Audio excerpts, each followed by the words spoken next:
Hi guys, it's album review time. We've got The Brave and Carnival of Sins.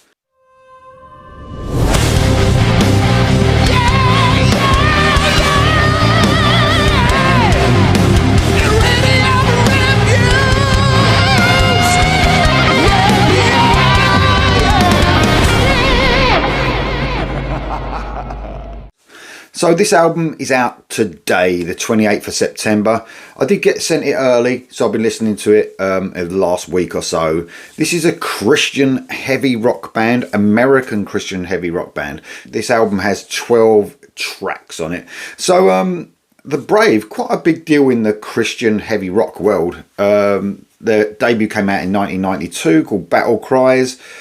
And that's a brilliant album. Just a great sort of 80s sounding melodic hard rock album. Excellent album. Check that one out if you haven't heard it before. And then they sort of had a resurgence. Had a couple of albums after that. And then a real resurgence in 2021 with Evie's Little Garden. Since then we've had Gravedigger in 2022. And now we've got this, the 6th studio album.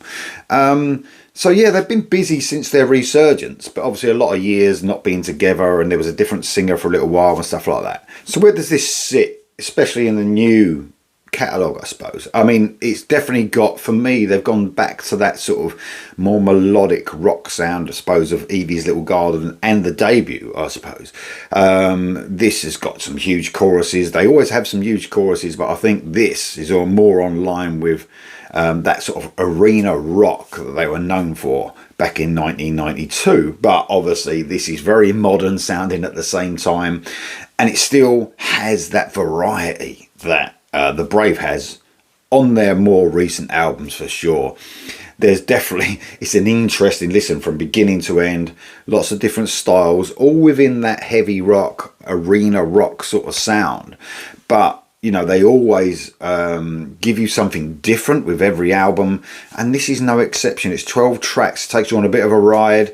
We're going to talk about the tracks, obviously, but massive choruses, lush guitar melodies, gorgeous backing vocals.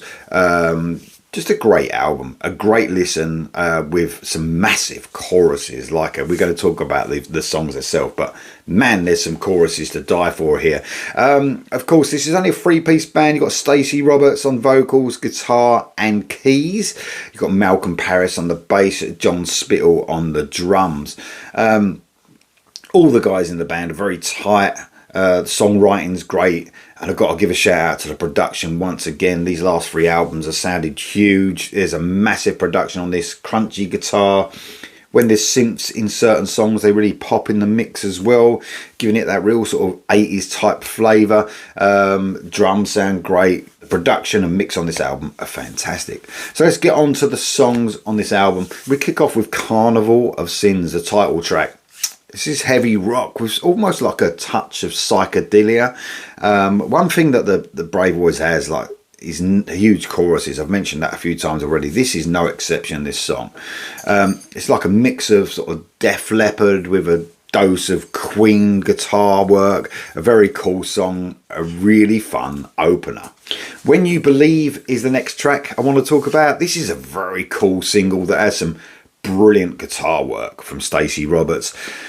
This is The Brave at their most melodic. There's definitely some sort of Van Halen vibes running through this track. Their 80s style beginnings at the forefront, I would say. Again, those lush backing vocals, some amazing guitar trickery throughout this song. The next track I want to talk about is Calendar Man. Again, the band has that slight sort of psychedelic feel sort of running through the chorus on this song. I love the vocal melodies in the verses as well, with Stacey Roberts sort of telling the story with great style. A fun, catchy, melodic rock track. Then I want to talk about Lifeline. This is a ballad, and a really great ballad at that. Stacey gives that sort of great performance on his vocals. The track has almost like a classic 70s love song feel to it for me, backed up with his subtle guitar parts as well. A classy song that definitely stands out on this album. Rise Again is the next track I want to talk about. A bit of a Striper influence, I would say, on this. It's sort of a heavier sort of track, but it's so melodic. We get a lot of cool twin lead intro on this song, and the track has some really complex sort of rhythm parts. The chorus is another bit of ear candy though, man. A brilliant chorus, an excellent solo which sort of boasts some shredding mixed with some of those cool twin leads in and out. Another highlight of the album. Then we move on to the next track, which is Knock Knock. This was the first single, and this is what the Brave are all about. They really sort of packed this album with variety. It really keeps the fans, like, you know, interested, and it's such an interesting listen throughout this album. So different from track to track, and this is no exception. It has some sort of vocal lines that almost has a folky feel at times for me, but the chorus is pure 80s melodic rock. Great song. Next track I want to talk about is Undertow, pure AOR, this one. Lush synths, sort of subtle guitar melodies. Again, really returning to that sound of the debut and probably of Evie's Little Garden in more recent times. A really classy track that sort of showcases their more mellow side, I would say. Catchy and totally irresistible. The next track I want to talk about is Streets of Gold. I love this track, man. Almost has a Queensryche-esque intro for me. It's sort of a cool atmospheric track that sort of boasts some really cool tribal drumming in the verses before we get to another great melodic chorus.